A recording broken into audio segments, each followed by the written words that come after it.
Hello folks, I'm with you again today. This is video number 16 in our study of the letters of John, and I want to just offer a few brief comments of chapter 5, verses 1 through 5.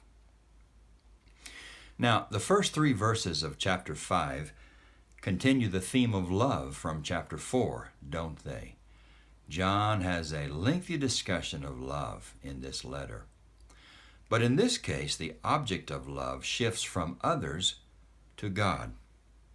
And here, John writes that love for God finds expression in our obedience of His commands. That's right. Keeping the commandments becomes the way to show love for God. Now, I thought this was interesting. In chapter 4 and verse 21, John writes that we love God by loving others. And in chapter 5 and verse 2, he writes that we love others by loving God. And so the circle is complete, the circle of love. We love others by loving God. We love God by loving others. It sounds like the summary of the law, doesn't it? Loving God and loving our neighbor. That's what the law is all about.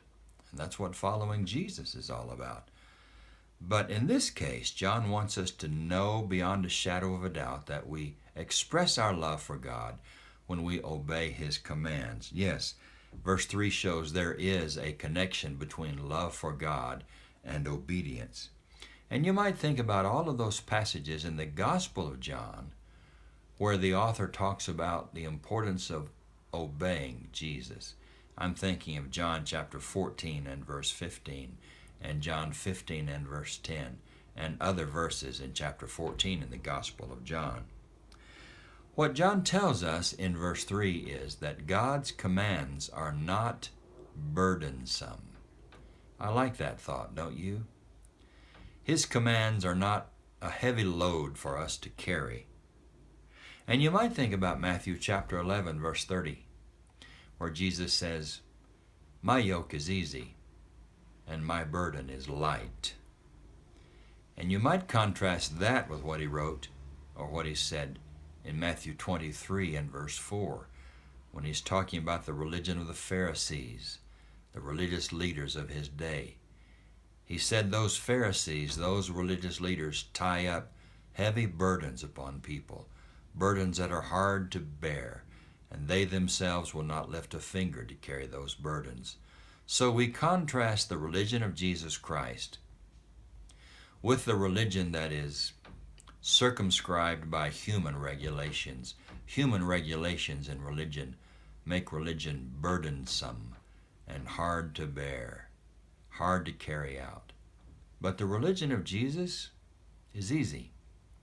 We can live by this religion. We can obey Jesus. We can obey God. My yoke is easy and my burden is light. No, the commands of God are not burdensome, John writes. And in chapter 5 and verse 4, he tells us why, or the reason why, the commandments of God are not burdensome. You notice that important word "for" at the beginning of verse 4? Here is why God's commands are not burdensome. It's because the victory that Jesus accomplished has been extended to God's children. That's right. We are conquerors through our faith. And what he tells us here is that God's commands are not beyond our ability to obey, because we have been given victory and power and strength to obey them. How does this victory come? John says it comes by our faith. By means of our faith, we have victory. And according to verse 5, that faith is the belief that Jesus, the human Jesus, is the Son of God. So once again, John reiterates or emphasizes this particular theme in his letter, that the human Jesus is the Son of God. When we believe that, and when we are confident of that, Jesus says, or John says, this is the means by which we conquer the world, by this particular faith. And when we conquer the world, we find that we are able to obey the commands of God, and those commands are not burdensome. All right, Let's talk briefly about application. I'm sure you saw in this passage the importance again of obeying the commands of God. John has discussed the importance of obedience.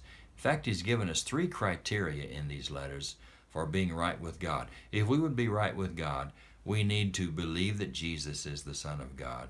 We need to love others, and we need to obey the commands of God. We need to live righteously. And I like this application in this particular passage that victory is ours. John does not want us to go around with a long face, a worried look, a defeatist attitude. He wants us to know that we are conquerors. We are victors. We are able to obey God's commands and live for Him thanks to what Jesus has done for us. And this should fill us with hope and optimism.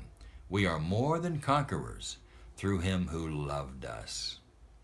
Now a quick preview of chapter 5, verses 6 through 12. John's going to introduce 5 witnesses that give their testimony. And these witnesses confirm what the true faith is all about and the life that is the result of accepting their testimony. Eternal life is the result of accepting the testimony of those 5 witnesses. Okay, that's enough out of me. I'll see you in a few days, and we're nearing the end of 1 John, aren't we? It's been a great study. We're going to go from 1 John to 2 John, then to 3 John. So we're not through with John's letters, but we're nearing the end of this letter, and I'm so glad you're part of this study with me. God bless you this week.